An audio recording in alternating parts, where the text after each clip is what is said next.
పరిశుద్ధ గ్రంథముల నుండి కీర్తన గ్రంథము 63వ అధ్యాయం.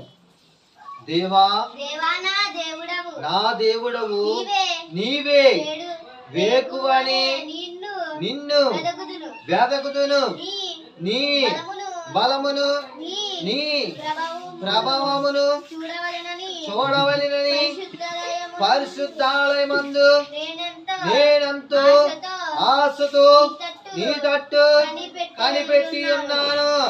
నీళ్ళు లేక ఎండి ఉన్న దేశమందు నా ప్రాణము నీ కొరకు తృష్ణ కొనుచున్నది. నీ మీది ఆశ చేత నిన్ను చూడవలనని నా శరీరము కృషించున్నది. నీ కృప జీవం కంటే ఉత్తమము.